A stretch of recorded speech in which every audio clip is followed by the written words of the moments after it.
அன்று இரவு உணவகங்கள் எல்லாம் மூடுற நேரம் ஆயிடுச்சு. எந்த உணவகத்துலேயும் உணவு இல்லை. கடைசியாக ஒரே ஒரு உணவகம் மட்டும் திறந்துருந்துச்சு.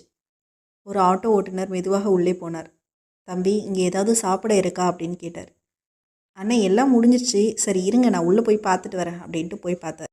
வெளியில் வந்து, அண்ணன் எல்லாம் முடிஞ்சிருச்சு, 2 ரொட்டி மட்டும் தானே இருக்குது அப்படின்னு சொன்னார். பரவாயில்ல தம்பி, அதையாவது கொடுங்க அப்படின்னு சொல்லி அந்த ஆட்டோ ஓட்டுநர் கேட்டார்.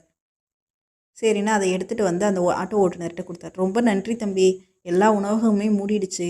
இது எனக்காக இல்லை, என்னோடய வீட்டில் என்னோடய 5 வயசு பொண்ணு பசியாக காத்துட்ருக்கா, அவளுக்காக தான் அப்படின்னு சொன்னான். இதை கேட்டதும் அவனுக்கு ஒரு மாதிரி ஆயிடுச்சு.